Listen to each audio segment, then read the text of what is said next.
Começou. E... já estamos ao vivo. Boa noite, meus amigos. Agora sim, nosso querido Dr. Roberto Jefferson está aqui para abrir a boca mais uma vez.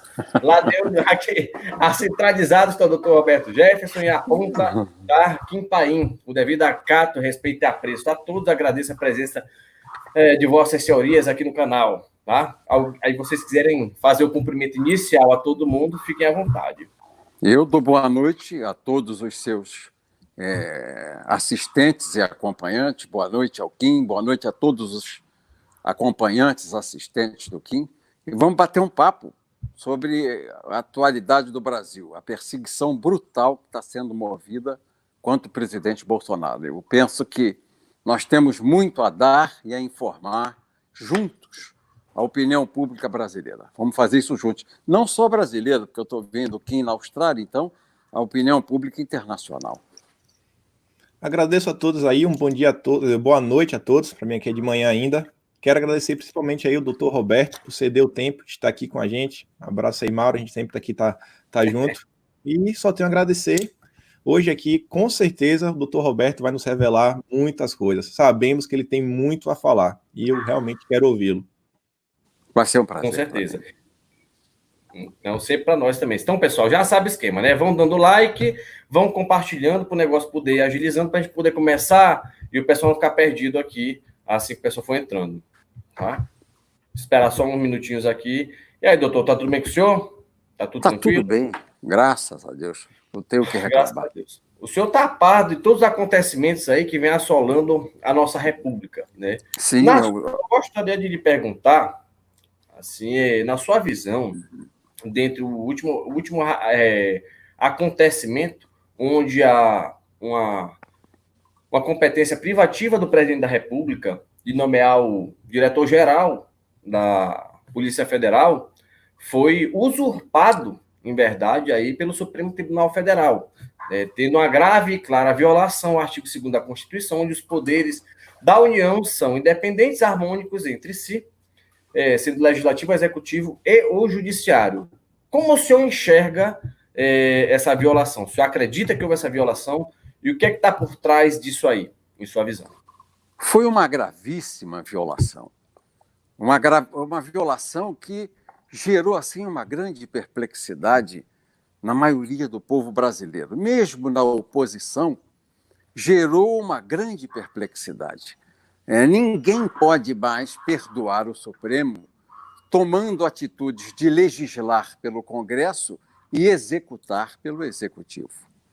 Você imagina, Mauro, se o presidente Bolsonaro fosse ao Supremo, pegasse um processo daqueles que já está na gaveta lá há 30 anos, porque o Supremo tem se metido a fazer a coisa dos outros, mas não faz a sua obrigação. Tem processos lá de 20, 25, 30, 40 anos na prateleira, aguardando uma decisão e aguardando uma sentença. O que fez o ministro Tucano de 4 costados, o ministro Alexandre Moraes? Num conluio que está havendo a partir do Fernando Henrique, isso é que é importante a gente destacar. Há um golpe em andamento contra o Bolsonaro, regido, orquestrado pelo PSDB, cujo maestro é o Fernando Henrique Cardoso.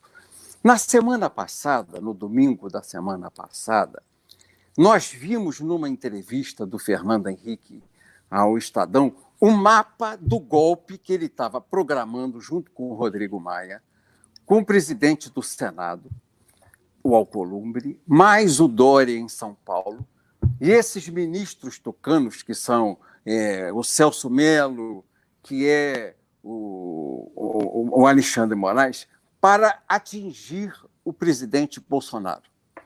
O Fernando Henrique chegou ao desplante de dizer que o Brasil vivia um parlamentarismo branco. Isso no jornal, eu li. E eu tenho o jornal comigo guardado, porque é um documento histórico. E que havia um governo compartilhado.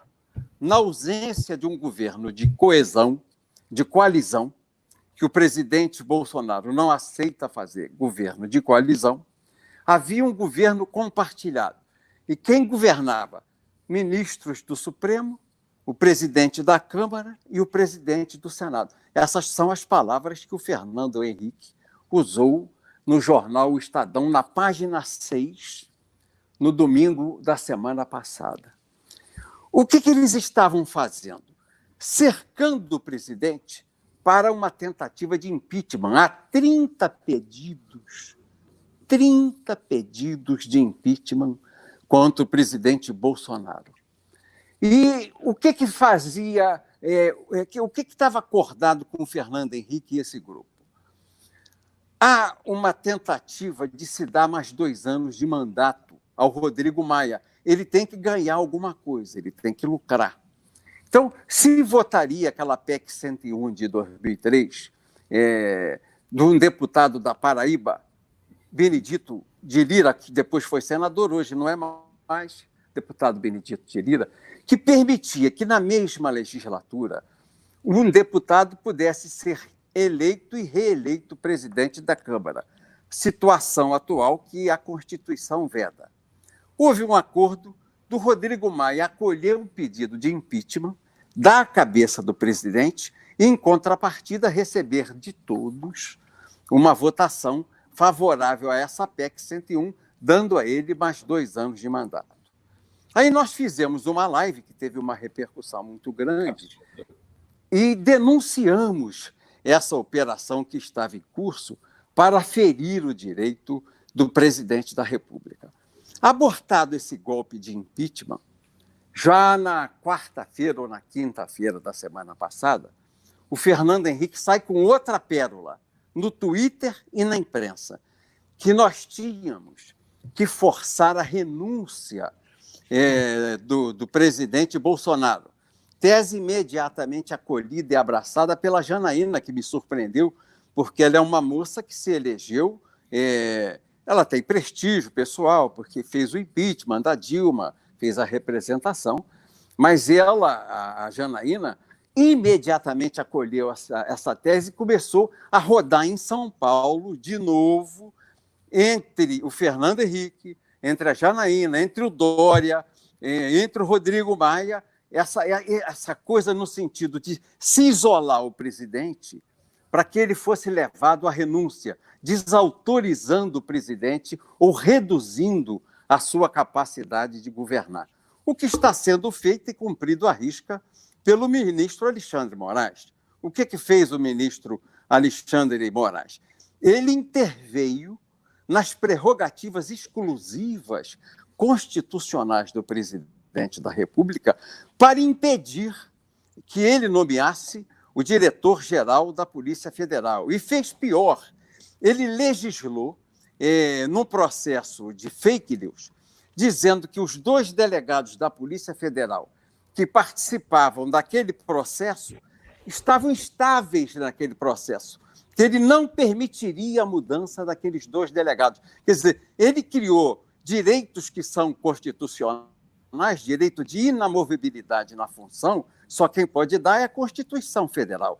Ele fez uma emenda constitucional e deu aos delegados de polícia a inamovibilidade dentro do inquérito de fake news. Ele legislou como se fosse Congresso e, no dia seguinte, quando acolhe esse mandado de segurança patético do PDT, um mandado de segurança do disse-me-disse, ele é amigo do presidente, amigo dos filhos do presidente, ele acolhe e executa. Então, ele legisla num dia, no outro dia, ele executa como se fosse o presidente da República. Ora ele é o Congresso, ora ele é a presidência da República. É muita petulância por um careca só. Agora, só fazer uma observação que o Kim ele vai entrar já nessa questão da CPMI. Queria só fazer uma observaçãozinha.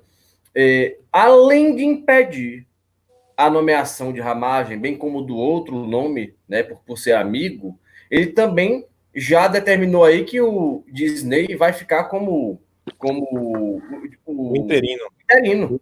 Isso. Né? Eu vou contextualizar isso aí. Praticamente ele usurpou a competência presidencial a ele e nomeou o Cabra para ficar internamente na diretoria da Polícia Federal. Então, Ô, Mauro, é grave, senhor? sabe o que eu faria se eu sou o presidente Bolsonaro?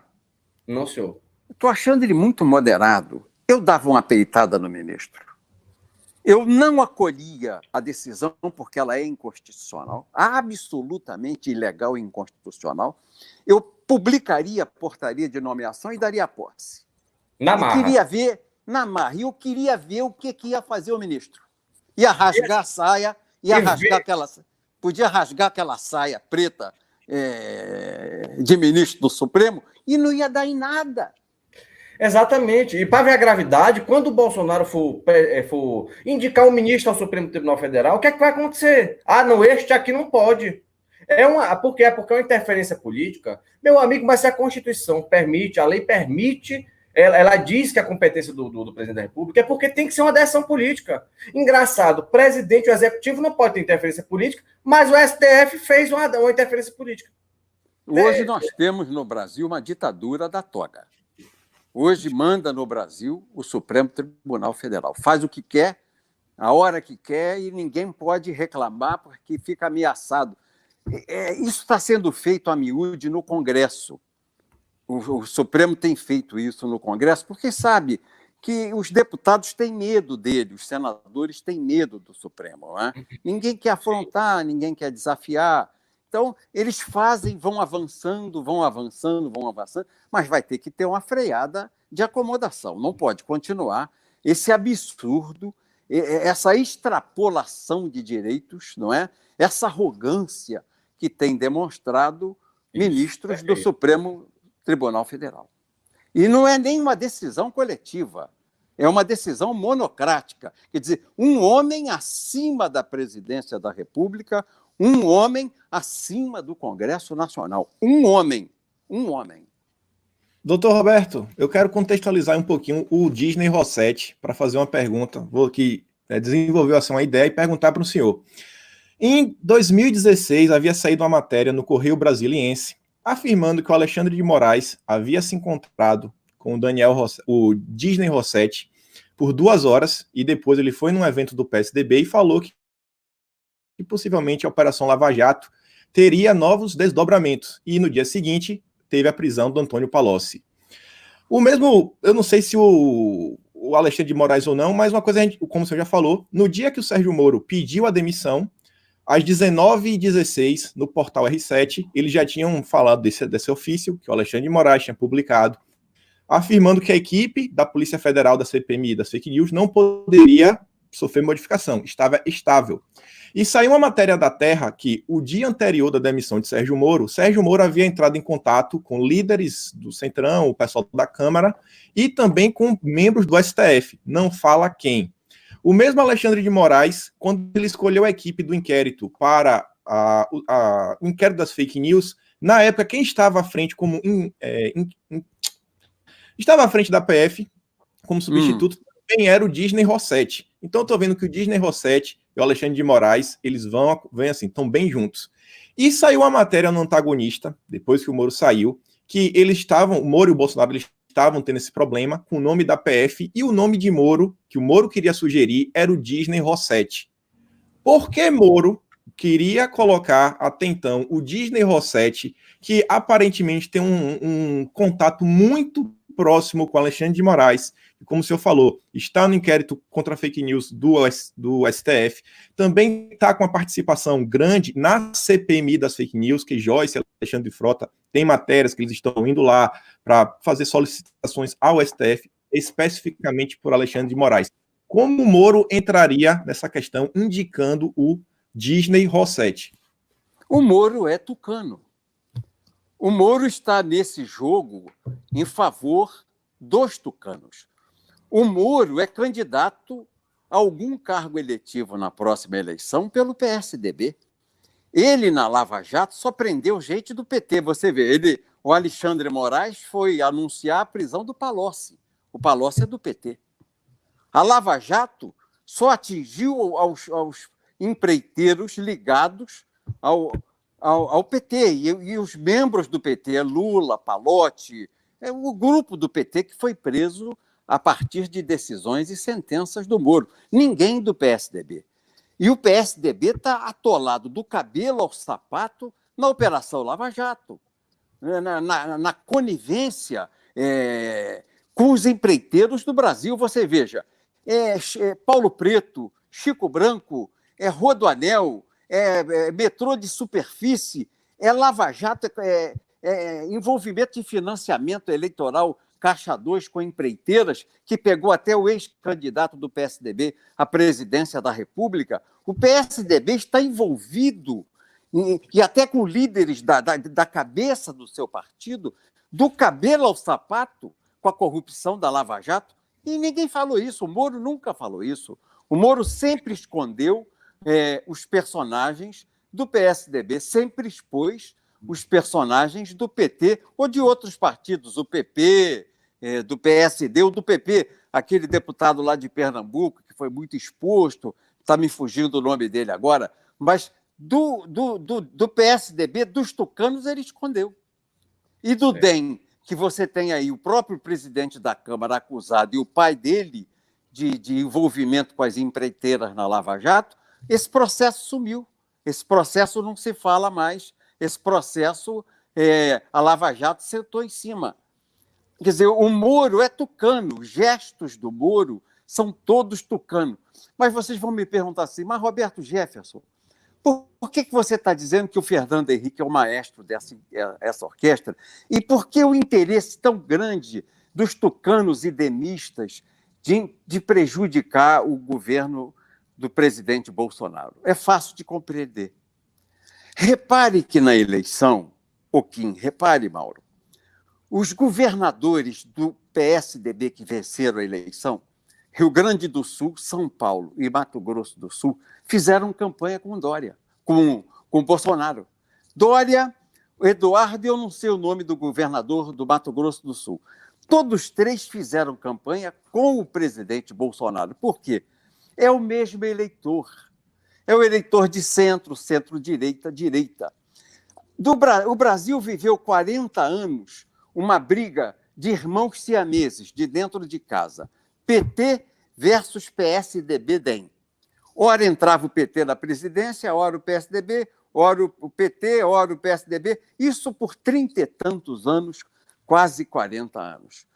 Com a entrada de um liberal, de um conservador, vamos usar a palavra mais adequada, de um conservador cristão, que é o Bolsonaro, você afasta da frente esse tucano e afasta da frente o pessoal do DEM.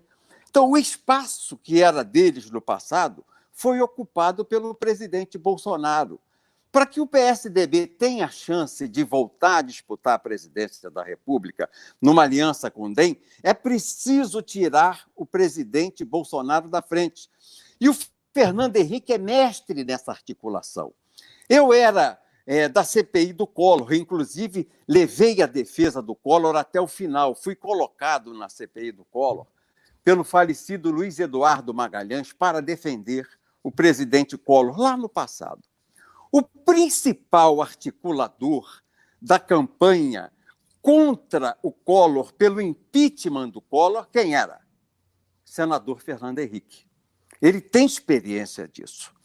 Quando foi empichado o Collor, entrou Itamar Franco. O Fernando Henrique imediatamente virou chanceler do Brasil. Foi nomeado ministro de Relações Exteriores, pasta da qual saiu para ser nomeado ministro da Fazenda, onde ele fez o Plano Real e se elegeu e se reelegeu presidente da República.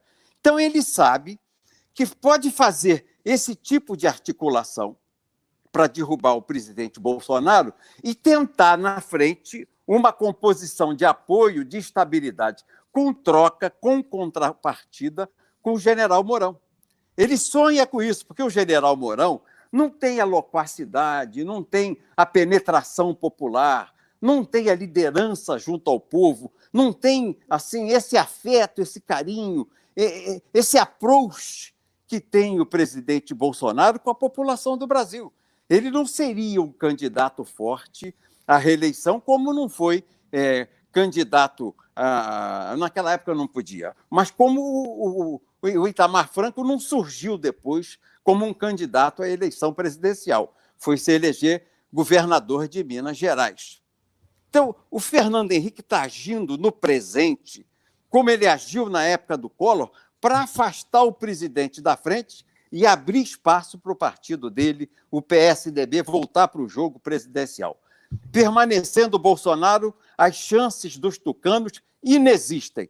Por isso, eles juntaram os tucanos do Supremo Tribunal Federal, os tucanos do governo e os demistas do Senado e da Câmara, que sempre foi um partido que foi aliado e deu o vice-presidente, o Marco Maciel, nas duas legislaturas, das duas eleições que o Fernando Henrique foi presidente, foi o vice-presidente pelo DEM, vice-presidente da República. Doutor Roberto, outra pergunta aqui. Eu havia tido uma matéria do Lauro Jardim do Globo, que o nome da matéria se chama A Dica de Moraes para Moro. E o que ele fala é que em uma conversa recente com Alexandre de Moraes, Sérgio Moro ouviu do ex-ministro da Justiça e atual STF a seguinte previsão: é impossível estar a par de todas as operações que a PF fará. Diversas vezes, Moro acordará e saberá, junto com o resto do governo, de operações que podem até prender ministros.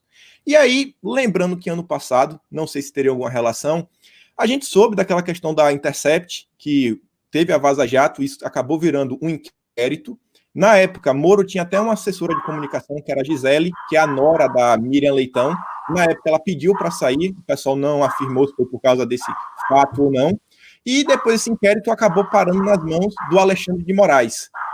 Moro, não sei se os bastidores do Congresso que fala, mas Moro teria alguma preocupação com a Vaza Jato, que a Vaza Jato pudesse ter algum desdobramento? Poderia Moro, talvez, não sei, estar com algum interesse na nomeação do Rossetti, que é o cara de Alexandre de Moraes, que é o cara que está segurando o inquérito contra o Moro? Poderia ter alguma relação entre isso? A minha impressão é que o Moro quer manter o mesmo grupo de delegados, departamento de pessoal, superintendências regionais, esse grupo que vem desde o governo do PT, para que não haja uma investigação contra ele, Moro, e muitos ministros do Supremo. O Ramagem está vindo da BIM. Você imagina o que tem mapeado, gravado o Ramagem na BIM, de conversas de ministros do Supremo, de atitudes e conversas do Moro, da família do Moro, de ONGs ligadas ao Moro. Imagina o que eles não têm de conversa de lobby, dessas coisas que acontecem e são feitas.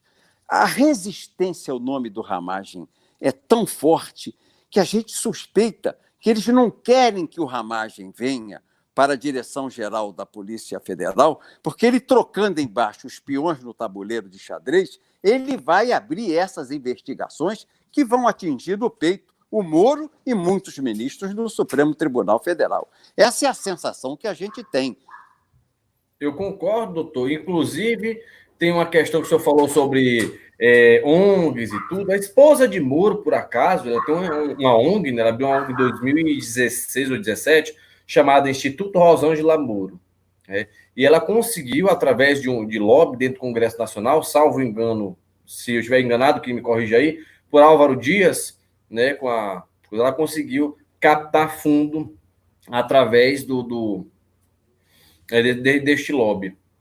Essa agenda dela, desta ONG, bem como do próprio escritório dela, é total e completamente linkada à questão da pauta globalista, a pauta da ONU 2030. Não vou nem fugir muito para aí, para a gente não se perder, só fazendo esse adendo. Mas tem um fato aqui que corrobora tudo isso. Lá atrás, em Glenn Greenwald, naquele vazamento que nós tivemos, né, tem uma mensagem lá em que Deltan Dallagnol chega e diz: Moro, deixa eu lhe dizer uma coisa. Tem um negócio de um processo aqui de lavar dinheiro, caixa 2 e 3, eu acho que é caixa 2 só, de Fernando Henrique Cardoso. Ele pergunta, mas como é que tá? Rapaz, nós não verificamos nem a prescrição. Mandamos direto. E Moro volta e diz, eu acho melhor não fazer nada, porque nós podemos melindrar alguém cujo apoio é muito importante, que era o FHC. né? Então, isso aí, com esse vazamento dessa mensagem aí, isso demonstra claramente que ele está protegeu tranquilo e calmamente a tucanada. Bem É como, claro.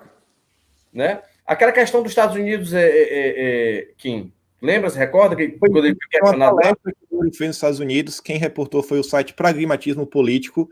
Na época perguntaram a Moro por que ele não investigava os tucanos. E aí o Moro, ele havia falado que até então não havia investigado os tucanos porque não havia tido denúncias. Porém, na mesma época, já tinha tanto o Severo quanto o Delcídio, que ambos já tinham relatados que os esquemas de corrupção da Petrobras já vinham desde FHC, já havia alguns até desde Itamar Franco. Ou seja, havia motivo, sim, para investigar o PSDB. Mas, na época, Moro falou que não tinha nada.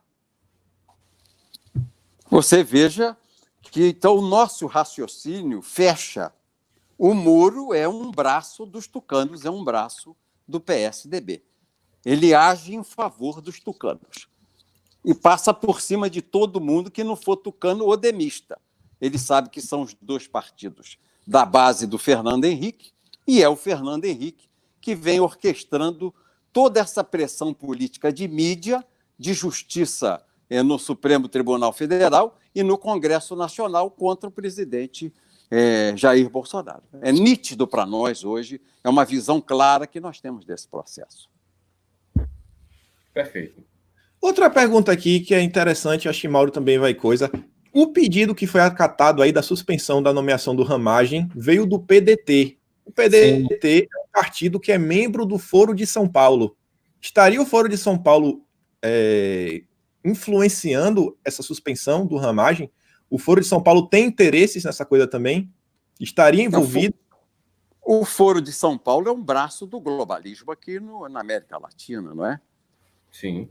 Sim. Então tem interesse. É claro que ele tem interesse de afastar, enfraquecer o Jair Bolsonaro, que é um patriota, que é um presidente que defende a soberania nacional, que não faz o jogo do globalismo internacional, do globalismo vermelho, né? do comunismo lucrativo, do comunismo de resultado, do Jorge Soros.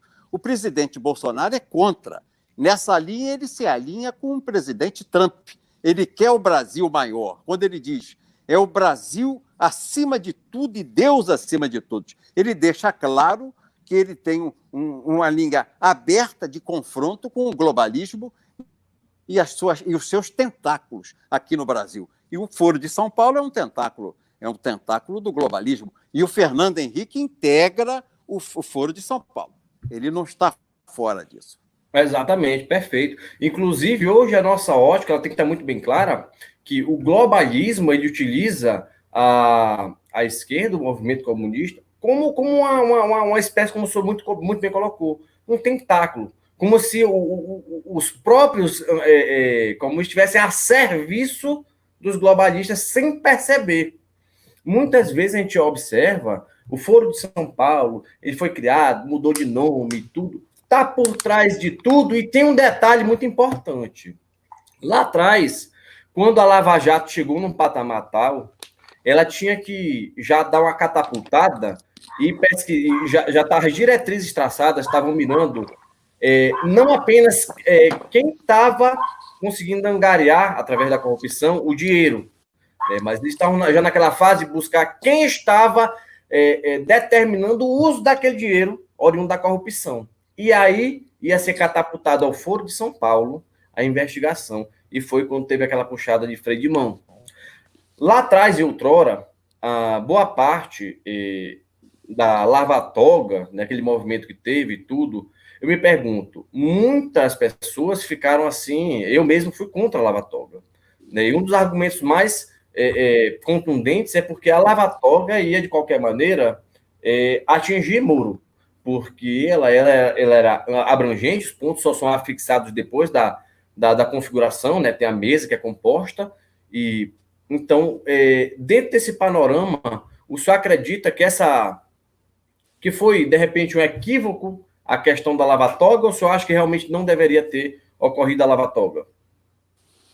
O Congresso refluiu dessa CPI, né? O Congresso refluiu, fez para tentar fazer uma ameaça aos ministros do Supremo para que eles parassem de perseguir os parlamentares. É uma coisa que eu não consigo compreender, Kim, eu não consigo compreender, Mauro, é porque os ministros do Supremo não são obrigados a publicar as suas declarações de imposto de renda. Não são obrigados a publicar. Os senadores são, os deputados são, os governadores são, e os ministros do Supremo não publicam. Eles ganham salário igual do deputado federal, igual do senador da República. R$ 33 mil. Tem as mesmas mordomias, um pouco maiores, porque eles são menores, com orçamento maior. Não é? Então, eles têm as mesmas mordomias, tem bastante salário indireto. Mas 33 é o salário real, o vencimento real. Eles tinham que publicar todo ano, para que eu visse, você visse, o Kim visse, o povo do Brasil visse, o patrimônio de cada um.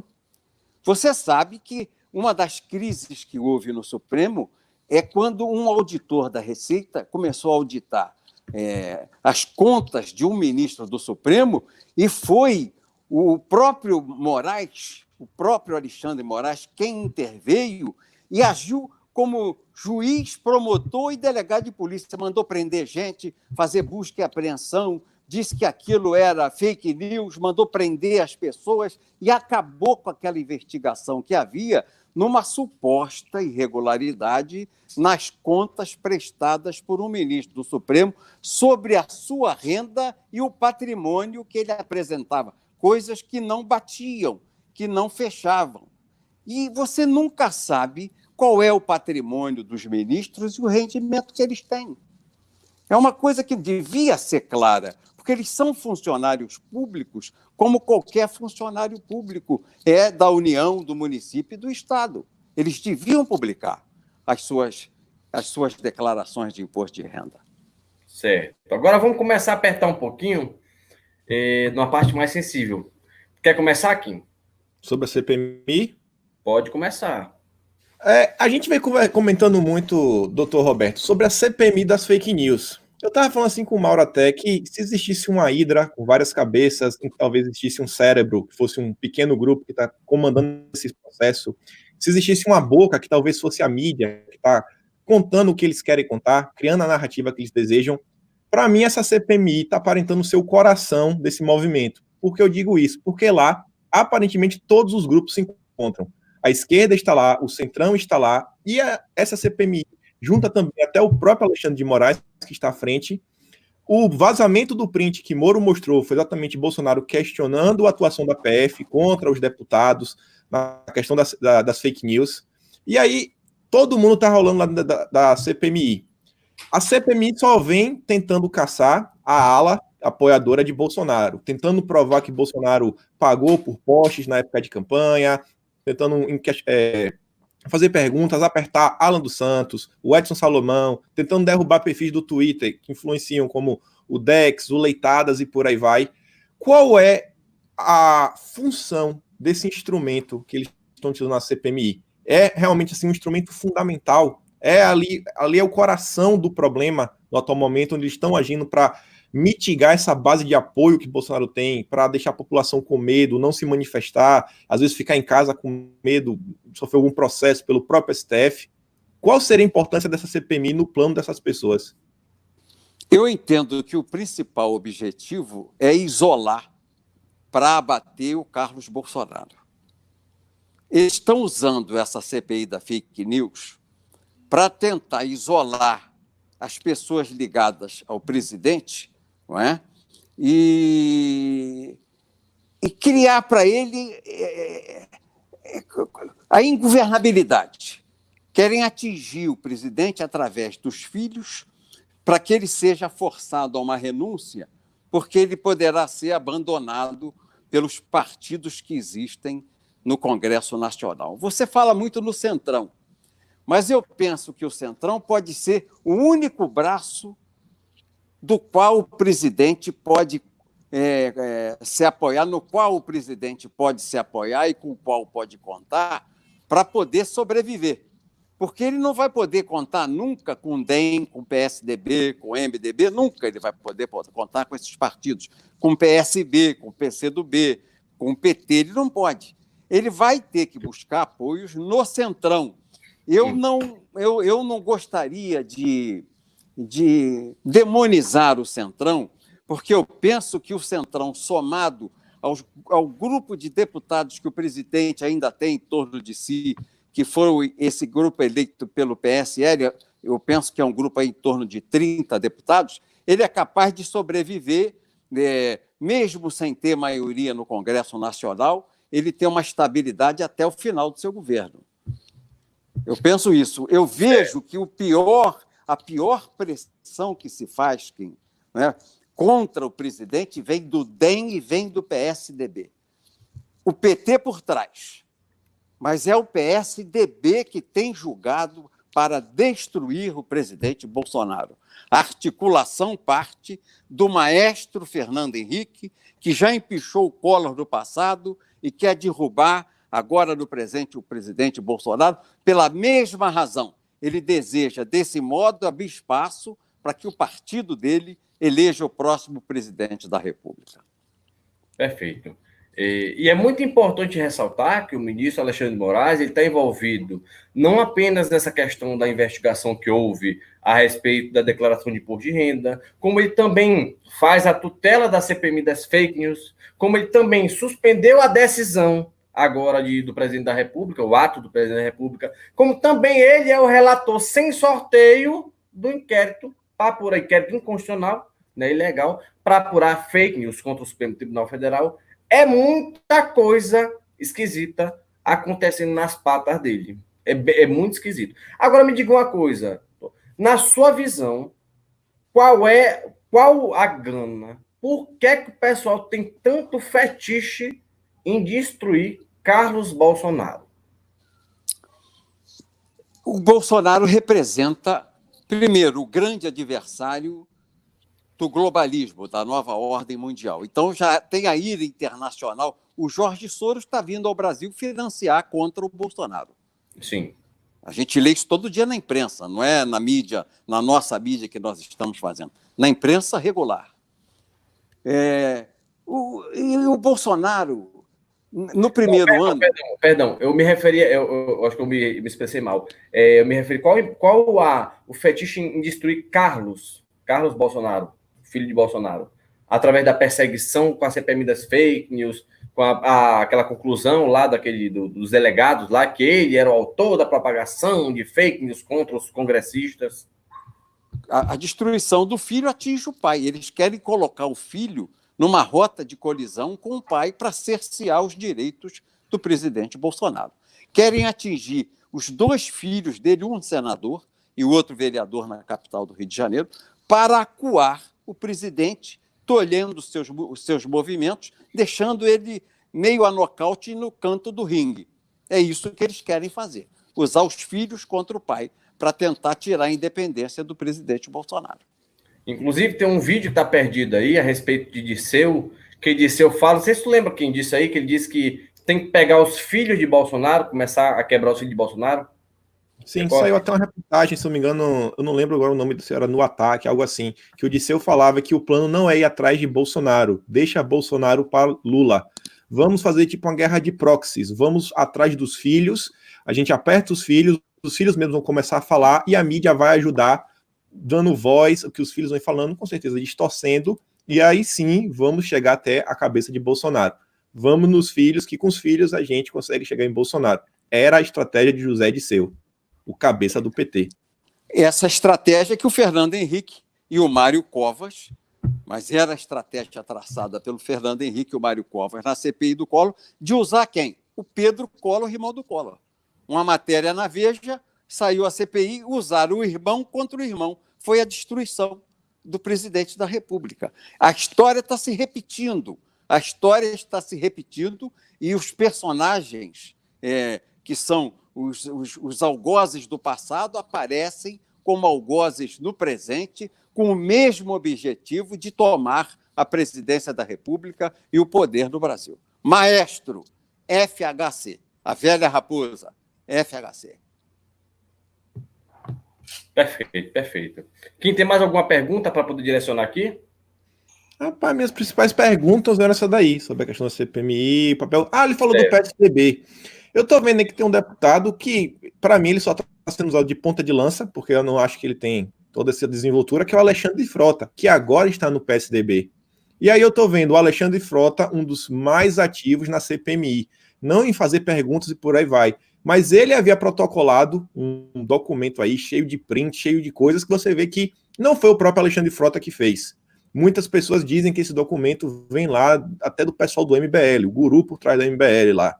E aí você fala essa questão do PSDB e por aí vai, e a coisa realmente parece que vai fazendo mais e mais sentido, porque Alexandre Frota, junto com o Joyce Hasselman, estão o tempo todo nessa pergunta. Inclusive tem até um vídeo da Caroline de Tone, que você olhar esse documento, o que está nesse documento, as perguntas que devem ser feitas, o ex-ministro, o Santos Cruz, ele basicamente se baseia nesse documento para fazer perguntas, e a Caroline de Tone pergunta: ministro, você conhece alguém chamado Luciano Ayan? Você conhece alguém chamado Carlos Afonso? Fala, não. Ele, você conseguiu esse material como? Lá com os amigos. Que amigos seriam esses? Existe também, a gente viu que o MBL agora acabou de protocolar um pedido de impeachment, uma coisa aí contra o presidente, e também choraram a questão do ramagem. O MBL também tem uma participação. Qual seria também a participação do MBL nesse processo? O pessoal da direita, principalmente o professor Olavo, fala que em 2015 o MBL foi crucial em remover a atenção do establishment para Dilma. O MBL foi responsável para pregar, canalizar o povo, em vez de se voltar contra todo o establishment corrupto. Não, vamos entregar a cabeça da Dilma e todos ficam felizes. Inclusive, fala que houve uma negociação, né, Kim, a respeito disso. Seria o MBL, então, só assim, um grupinho de dar risada, ou é uma coisa séria que deve ser levada em atenção e olhar a ação deles? O que eu não sei. Mas você veja, o Frota, ele é do PSDB, ele é tucano. A Joyce foi para o PSDB também. É tucano. A Janaína foi para o PSDB. Repara só. Hoje o Frota é íntimo do Dória. Ele representa o braço do Dória na CPMI. E o Dória se declarou, e o Fernando Henrique enche a boca para falar isso na entrevista, ele é o adversário do presidente Bolsonaro. É o homem que está enfrentando o presidente Bolsonaro. Eles querem que o Bolsonaro enfrente o Dória para o Dória crescer. Eles querem centrar a ação em torno do Dória e dos deputados ligados a ele, para o Dória crescer confrontando o presidente Bolsonaro. É uma ação tucana. Pode ser que o MBL tenha suas raízes, tenha seus laços com o PSDB. Isso eu não sei te informar. Isso eu não sei. Eu não sei. Outra questão aí, agora já também lembrando, a gente sempre vinha comentando da omissão de Sérgio Moro. A gente teve um caso assim muito peculiar em São Paulo, em que um grupo de pichadores estavam pichando o Bolsonaro assassino pela cidade. E depois o deputado Major Meca, ele revelou que esse grupo, essas pessoas, eles haviam tido lá no Palácio dos Bandeirantes para se encontrar com o Vignoli. Acho que é Marco Vignoli. É o Vignoli, ele é do PSDB, ele é o atual presidente do PSDB de São Paulo. E ele foi colocado por lá, as matérias dizem que ele é basicamente para rezar a cartilha do Dória. E eles vêm fazendo aquele projeto que mais ou menos o Renova BR, o RAPS, esses grupos que o pessoal vem chamando da nova esquerda, esses grupos meio ligados ao globalismo, de fazer um movimento de renovação partidária. E até um deputado, que agora não lembro se é um deputado ou um vereador, ele é até do PTB também, lá de São Paulo, ele acusou o Vignoli e o Dória de estarem fazendo uma certa coerção com os prefeitos, que estão usando assim a verba. Eles não estavam dando verba para os prefeitos, se os prefeitos não fizessem o que eles queriam, inclusive alguns prefeitos estavam migrando para o PSDB. Aí você vê... Você pode até entrevistar esse deputado, que é o deputado Campos Machado. É o presidente do PTB de São Paulo e é deputado estadual há mais de 20 anos, há 26 ou 28 anos. E ele é oposição aberta e ferrenha ao Dória em São Paulo, e conhece bem. E ele diz para todo mundo, coloca na imprensa, que os prefeitos foram cooptados com vantagem no governo. Uma espécie de corrupção política do Dória em relação aos prefeitos, tirando os prefeitos de todos os partidos e colocando dentro do PSDB. Campos Machado, o deputado Campos Machado. Certo. Doutor, me diga uma coisa. Hoje, com a Constituição atual, o senhor enxerga dessa maneira, pelo menos que eu enxergo, não sei se eu estou certo. De acordo com a Constituição, como ela foi criada justamente com o grupelho que a criou, teve uma expertise, teve um cuidado muito grande em criá-la para tornar o país ingovernável sem corrupção.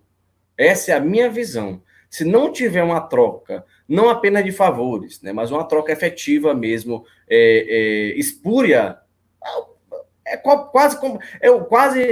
completamente ingovernável o país. Um dos presidentes no mundo, eu arrisco dizer que até seja o que menos tem poder no mundo todo, é o Brasil.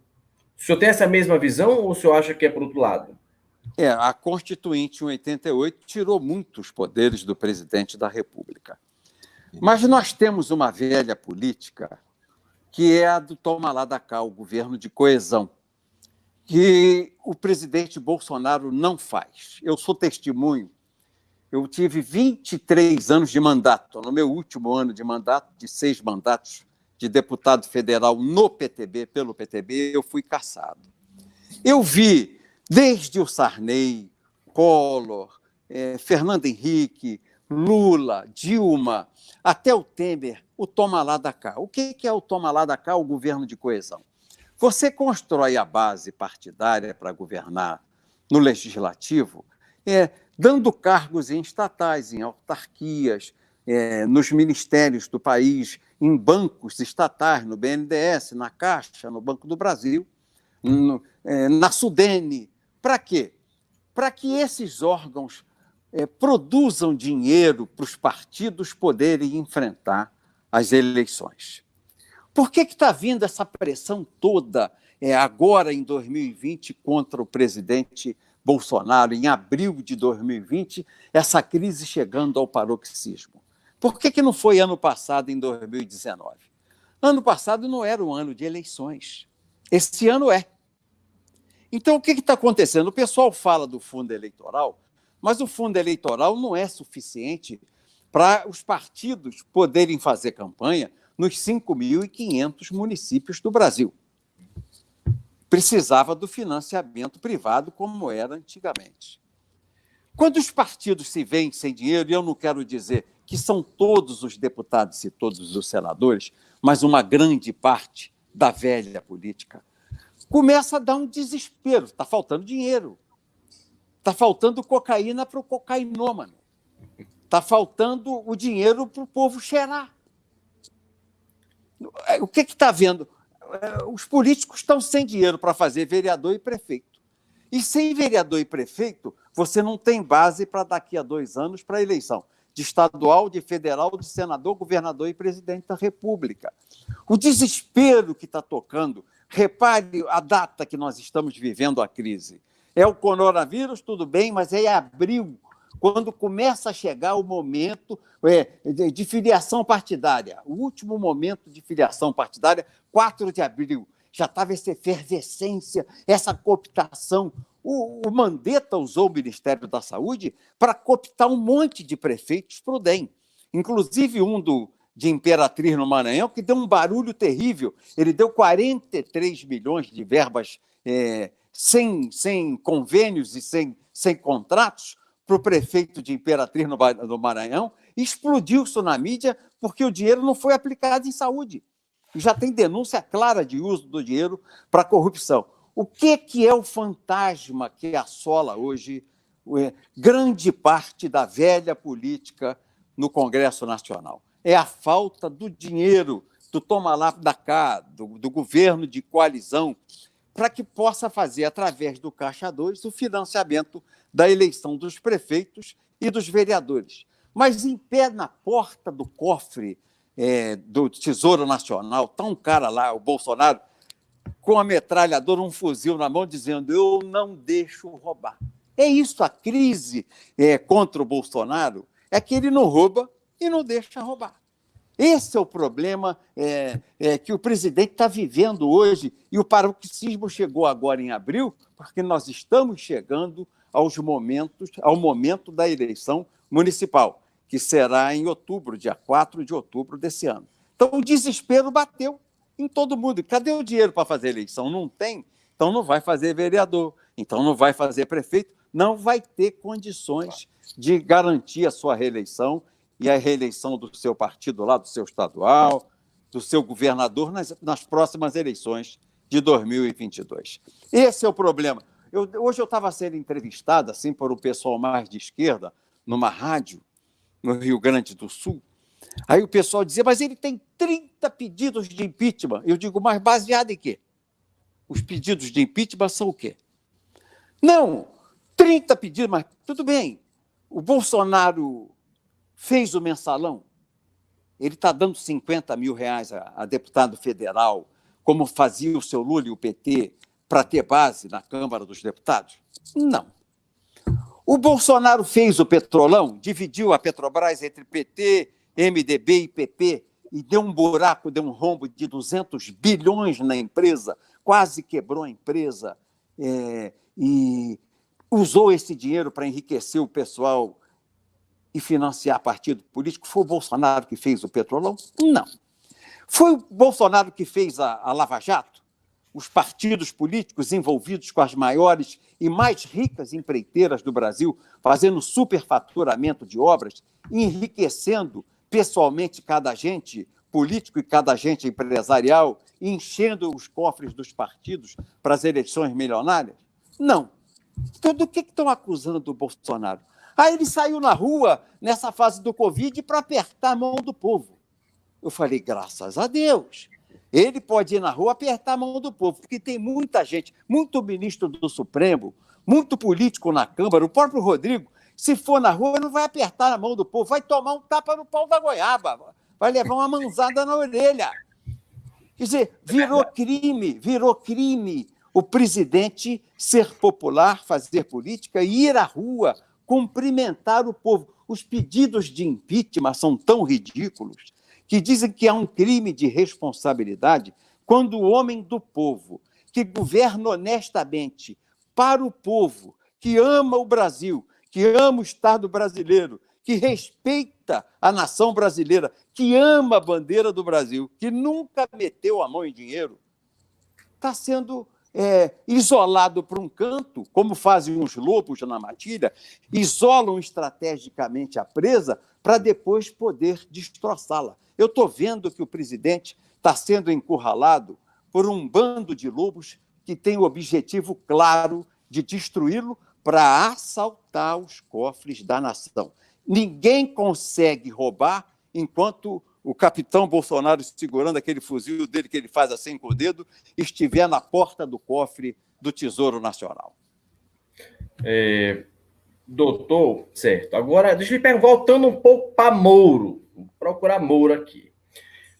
Em sua visão, Moro é uma criatura que foi transformada em ferramenta ou ele foi idealizado ab ovo desde o início? E, caso sim, por quem? Seja transformado ou idealizado nesse instrumento dentro do PSDB. Em sua opinião, sua visão, sua experiência, como o senhor enxerga isso? Como a gente percebe pelas homenagens que o Moro recebeu nas universidades do mundo, ele é doutor honoris causa em muitas universidades dos Estados Unidos, da Europa, universidades, como no Brasil, ligadas ao globalismo. A origem dele é globalista. Ele está ligado ao PSDB, que tem esse pensamento globalista. Não é só o PT que buscou aí o apassivamento dos homens do Brasil. Não foi coisa só do PT e da TV Globo. A virilização das mulheres, a tentativa de erotizar os nossos pequeninos. Isso não foi coisa só daqueles diretores de novela da Globo e do PT. Isso já vem desde o PSDB. Isso já vem desde os tucanos, essa tentativa de fragilizar e de destruir a família brasileira, que é a trincheira de resistência na luta contra o comunismo, que a família é o principal desiderato de Deus. Então, o Moro cumpriu o papel, para mim, acidental, Mauro. Eu não creio que tenha havido assim, uma coisa craneada. Tem um vídeo que roda na internet que eu acho assim uma coisa horrorosa. O Moro está lanchando, cercado de seguranças no aeroporto, e o Bolsonaro se aproxima para apertar a mão dele. E ele se nega a dar mão ao Bolsonaro, se nega a cumprimentar, quer dizer, a ter um gesto cívico, educado, apertar a mão do Bolsonaro. Ele se nega e sai andando de lado assim, aí o Bolsonaro bate continência, assim, ficou meio... uma atitude tão hostil, ele bateu continência e saiu. Mas ele foi mal aconselhado de colocar o Moro. Eu não creio que tenha sido uma prelibação, uma ideia pré-concebida dos tucanos, não. Alguém disse a ele, põe o Moro, que é um cara para a gente construir aí um grande ministério. Eu, Roberto Jefferson, não colocaria. Porque você não deve nomear ministro quem você não pode demitir. Uma vez, Mauro, o PTB fez uma coligação, PTB, PDT e PPS, para lançar o Ciro Gomes, candidato a presidente da República, isso em 2002. E o vice era o Paulinho da Força Sindical, que era afiliado no PTB. Eu era líder da bancada do PTB e era do Conselho Político da Eleição. E o Conselho Político da Eleição se unia na casa do governador Brizola, na Avenida Atlântica, no Rio de Janeiro, em Copacabana. E uma vez o Roberto Freire, nessas conversas assim, de nomes para auxiliar na campanha, marqueteiros, aí o Freire defendeu um cara que tinha um currículo espetacular, uma biografia espetacular, doutor no MIT, doutor em Harvard, o cara era um espetáculo. Aí o Brizola parou, ficou assim, com aquela velha experiência dele, disse: ô Roberto Freire, esses que são donos dessas biografias muito grandes, eles têm um ego ainda maior. Nunca confie nesses homens com essas biografias olímpicas, porque eles não têm lealdade ao grupo, não têm lealdade ao partido e não têm lealdade ao chefe. Eles só têm lealdade ao ego e à própria biografia que eles ostentam. Foi uma lição que eu jamais esqueci. E eu, olhando a biografia do Moro, e onde ele foi homenageado como doutor, honoris causa, homenageado pelo mundo afora, nas universidades já impregnadas pelo globalismo, a Constituição Mundial e o governo mundial, eu não teria posto esse ovo da serpente dentro do meu governo. O presidente Bolsonaro errou em nomear esse ovo da serpente, esse ególatra, não é? Esse homem desleal que é o Moro, como seu ministro da Justiça. Para mim, foi um erro do presidente Bolsonaro. Perfeito. E uma pergunta, doutor Roberto. Muita gente questiona também a atuação do DEM, quer dizer, todo mundo questiona a atuação do DEM, mas mais especificamente eu vejo muita gente hoje na direita questionando o papel de Onyx Lorenzon durante, assim, dentro do governo Bolsonaro, porque muita gente do DEM aparentemente entrou devido ao Onyx, que estava fazendo essa ponte com Bolsonaro com o restante dos partidos. Como o senhor enxerga a figura de Onyx Lorenzon dentro do governo Bolsonaro? Ele quis, no início, ajudar o governo, mas errou. O Onyx é inexperiente em construir governo. E é um deputado federal. Foi meu colega em vários mandatos, em várias legislaturas. O Onyx é um cara temperamental, explosivo. É um cara brigão. Mas ele não tem aquela cabeça fria de construir uma sólida estrutura administrativa em torno da presidência da República, com o apoio da interlocução política. Porque, em sã consciência, você não pode dar um partido pequeno, porque o DEM era um partido pequeno até aquela hora da eleição do presidente Bolsonaro, o pulmão da democracia, o pulmão legislativo, o pulmão direito e o pulmão esquerdo. Você nunca poderia entregar ao DEM a presidência da Câmara e a presidência do Senado juntos. Você deu um superpoder ao DEM para pressionar e extorquir do governo do presidente Bolsonaro. Tanto que o Rodrigo Maia, para desafiar o presidente da República, tem feito uma pauta, uma agenda bomba, uma agenda parlamentar independente da agenda do presidente da República. para se valorizar aos olhos da opinião pública e fazer o jogo da TV Globo, onde ele virou um artista não remunerado no horário nobre. Então, errou para mim. Eu não acho que foi dolo, foi aquela cabeça quente, aquela falta de racionalidade do Lorenzoni que levou a ele costurar a presidência do Senado para o DEM e a presidência da Câmara para o DEM. Foi um erro. Não se pode entregar esses dois braços fortes a um partido só e encurralando o presidente da República. Certo. Então agora o senhor pode ajudar o Brasil mais uma vez, assim como o senhor já nos ajudou em outrora. Responda, por gentileza. O que o povo brasileiro deve fazer? Deve se acomodar ou deve reagir? E se tiver que reagir, de que maneira? Eu penso que o povo deve estar pronto para ir para a rua. Houve na rua 5 milhões de pessoas para colocar a Dilma no fora, a Dilma para fora. E ela caiu por causa daqueles quase 5 milhões de pessoas que foram para a rua. Agora o povo, se o Supremo continuar agindo como vem agindo e a Câmara do mesmo jeito, o povo deve ir para a rua pressionar em favor do presidente Bolsonaro. Tem que ir para a rua, tem que rosnar, o leão tem que rosnar. O Bolsonaro está sozinho. Ele fez um vídeo no início do governo, ano passado, ele, um leão ferido, cercado por essas hienas na savana do Planalto Central. E eu penso que o povo precisa se unir e se armar da sua espada, e a espada é a língua, a espada de Deus, a sua força, a sua unidade, o seu credo, porque nós cremos em Deus, na família, na liberdade, na justiça. Esses são os nossos credos. E nós vamos para a rua defender o presidente Bolsonaro.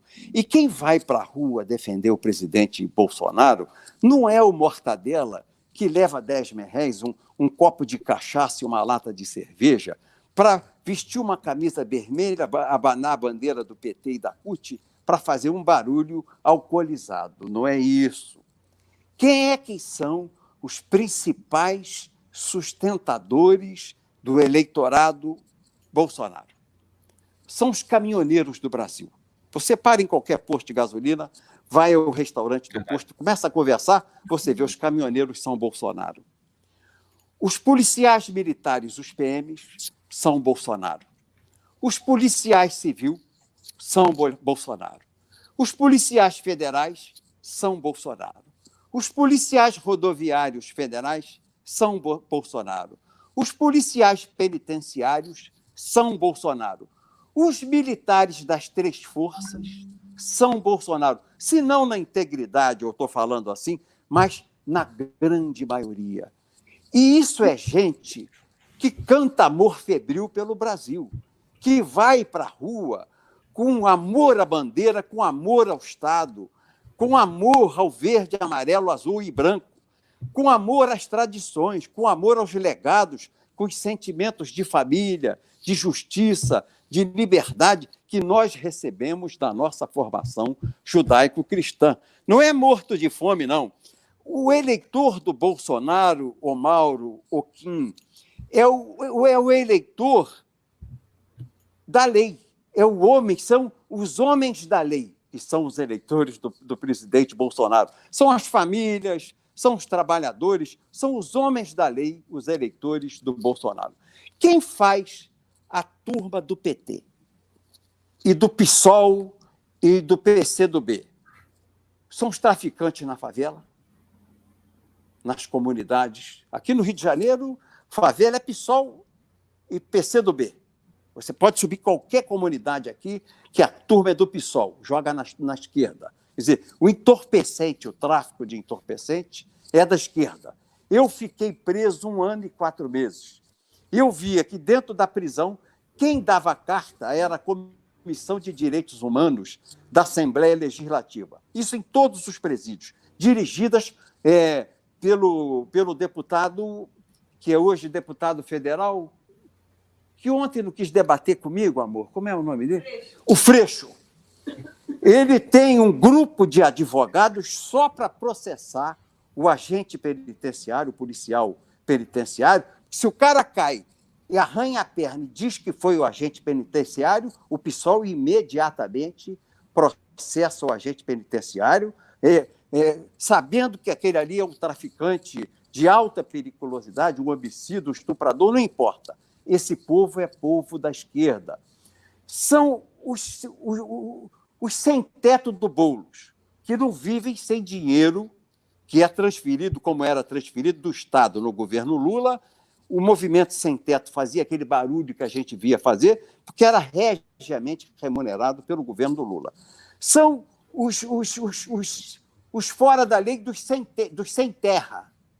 Esse grupelho do sem-terra aí, chefiado pelo Stedley, que é bancado também pelo Estado e por ONGs internacionais ligadas ao movimento globalista. Você vai vendo quem é o povo que vai para a rua defender o PT e as causas dos comunistas. É esse povo, é essa gente, são os fora da lei. As pessoas de dentro da lei, que têm família, os defensores da lei, os agentes da lei, são Bolsonaro. E se tiver um pega para capar, eu aposto que a nossa gente é muito mais forte, é muito mais capaz de segurar o presidente no palácio do que essa turma de mortadela cachaceiro de tirar o presidente de lá. Então, nós estamos assim, afiando a nossa espada sagrada, nos preparando para esse confronto, porque se tiver, nós vamos enfrentar essa turma. Eu entendo, Mauro, que Deus nos abençoe, que não chegue esse momento. Mas eu entendo que a força, você opõe à força. Se a força vier contra nós, nós temos que usar uma força igual ou brutalmente maior para esmagar a força que nos desafia. É isso que eu penso. Você me perguntou e eu respondi sinceramente a você. Perfeito, doutor. Exatamente, para a gente já ir concluindo aqui, é muito importante que o brasileiro entenda que nesse momento nós estamos num ponto de inflexão, onde o brasileiro vai escrever a sua história. O brasileiro, cada um de nós, é uma peça fundamental, importante e ímpar dentro desse processo, onde nós vamos escolher se apoiamos um presidente com o nosso suor e permitimos que o Brasil deixe de ser o país do futuro e passe a ser o país do presente pela primeira vez, ou se ele cai frente a ou se o presidente sofre esta derrocada e nós nos entregamos aos comunistas e acabamos, por vez, nos tornando escravos e vivendo em um país de miséria. Então, eu concordo plenamente, total e completamente com o senhor. Eu acredito que o povo tem que ir para a rua, deve estar na rua, deve dar o suporte ao presidente, porque não basta estar em casa dizendo eu sou Bolsonaro, quando precisar, meu amigo tem que estar com as patinhas na rua, tem que mostrar o apoio. Exército nenhum. Quantas vezes existem países que fazem manobras bélicas em proximidade de outros países só para demonstrar o poderio militar? Quantas vezes a América do Norte... Agora mesmo está fazendo um cerco aqui na Venezuela, as embarcações norte-americanas, justamente aquelas manobras que são feitas, manobra de treinamento na Coreia do Sul, justamente para mostrar o poderio bélico. Né? Então, assim, doutor, foi um prazer enorme, ímpar, que o senhor tenha nos brindado com a sua presença, com todo o seu conhecimento. E o senhor, para mim, o senhor ganhou já toda a live aqui, quando o senhor taxou logo e disse que Moura era PSDBista e pronto. Para mim, aí foi logo o clímax da live. Viu? Nós só não temos a fotografia dele segurando o tucano na mão. Mas do Alexandre de Moraes nós temos, né? O Alexandre de Moraes distribuiu essa foto abraçado com o Dória, segurando um tucano e com um plástico no peito dizendo 45. Você colocou bem, e eu quero, assim, num clima de moderação final, abraçando o Kim, que está lá longe na Austrália, você que está em Brasília, eu quero dizer o seguinte: o povo brasileiro vai decidir se permite que um grupo de velhos políticos corruptos derrotem um um presidente da República cristão e honrado. Nós vamos permitir a vitória da corrupção contra a honestidade? É isso que se coloca agora. Porque toda essa manobra que está no Supremo, toda essa manobra que está na Câmara, toda essa manobra que está no Senado, que está no Witzel, que já está sendo processado por corrupção no Rio de Janeiro, que está no Dória, que já tem denúncia de irregularidade na compra de material hospitalar, corrupção nas compras da Secretaria de Saúde. Nós vamos permitir que os corruptos vençam de novo ou nós vamos defender um presidente honrado, um presidente honesto, um presidente cristão que quer o bem da pátria e quer que o Brasil seja gigante, que é o melhor para o Brasil? É a pergunta que a gente deve deixar para encerrar essa nossa live e esse nosso prazeroso bate-papo que nós tivemos na noite de hoje. Nós esperamos lhe receber aqui novamente, viu, doutor Roberto? Foi um prazer enorme, momento ímpar a todos nós. Eu estou em Brasília justamente para resolver esse negócio. É para ser chicote no negócio mesmo. Ou vai resolver ou não vai. Eu não vou ficar aqui de flosão, não. Só vou me arribar daqui quando o negócio já estiver todo alinhadinho. Então, vou deixando já aqui. Quem você quer se despedir e avisar da nossa outra live que nós temos agora? Chega de um pigarro agora. Não, assim, com o pigarro na boca, mas enfim. Muito obrigado, doutor Roberto, pelo tempo que o senhor cedeu, pelas informações que o senhor trouxe. Só tenho a agradecer. Pelos comentários aqui, mostra que todo mundo realmente gostou das informações. O pessoal viu aí realmente o que está acontecendo, que é o mais importante. Esse final aí mostrando o que todo mundo já sabe, depende de que o povo vá para as ruas nesse momento. Bolsonaro, mais do que nunca, precisa de apoio. Mauro, inclusive, foi para Brasília, ele está em Brasília, por isso daí, para participar de manifestações, fazer a cobertura para a gente. Só tenho a agradecer. A gente vai ter aqui uma live continuando depois lá no meu canal. Eu, Mauro, Evandro Pontes, Edson Salomão e Otávio Facuri. A gente vai estar discutindo um pouco mais sobre a questão da CPMI. A gente vai estar falando dos aspectos jurídicos lá. Evandro vai estar abordando da decisão do Alexandre de Moraes e diversos outros assuntos aí que ocorreram ao longo Deu um problema. Dia. Então, só tenho a agradecer. Deu uma travadinha no final. Deu travada? Deu. Não, só da live, que a gente ia fazer aqui uma live a partir agora das 9h30. Eu, Mauro, Evandro Pontes, Otávio Facuri e Edson Salomão. A gente vai estar abordando também outros aspectos dessa questão, aspectos jurídicos da decisão, comentar aquela questão de avisar o AGU via WhatsApp. Evandro aí vai estar explicando isso daí. Então, a partir das 9h30 lá no canal, a gente vai estar falando disso. E só quero agradecer mais uma vez a todo o público que está aqui. Gente, é hora de ir para as ruas. Temos que ir para as ruas. Sigam o exemplo de Mauro. Saiu de Fortaleza, lá do estado dele, lá. Ceará, na verdade, estado, né? Saiu quase lá que me enlouquece para eu sair de lá. Quase que ele dá de chicote da Austrália. Mas tá fazendo o que aí, Marcos? É fato com os aborígenes aí na Austrália. Pois é. Saiu, deixou mulher, deixou os filhos. Falou, eu só saio de Brasília quando as coisas se resolverem. E eu vim a Deus darado, foi não, Kim? Vim a Deus darado para cá. Pois Ô, Kim, o Otávio Facuri é meu fraterno amigo. O pai dele era meu amigo do coração, o Oscar Facuri. E o Otávio, eu fui, inclusive, testemunha presencial do casamento do Otávio.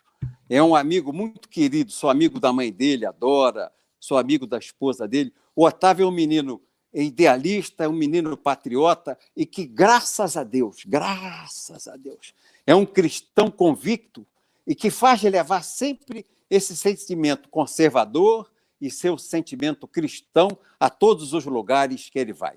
Deus nos abençoe, que nos dê força para enfrentar a tirania, que nos dê forças para enfrentar essa luta que vem e é grande aí pela frente, que dê saúde a todos nós para que nós possamos resistir de pé a esse enfrentamento que precisamos fazer em nome de Deus e em nome do nosso amado Brasil. Muito obrigado a vocês e um fraterno abraço. Eu que agradeço. O senhor sabe, o senhor tem o meu telefone, meu WhatsApp, qualquer coisa que o senhor precisar, só é ligar, entrar em contato, a porta sempre está aberta ao senhor. Okay? Obrigado, amigo. Obrigado a você. Eu que agradeço, meu amigo.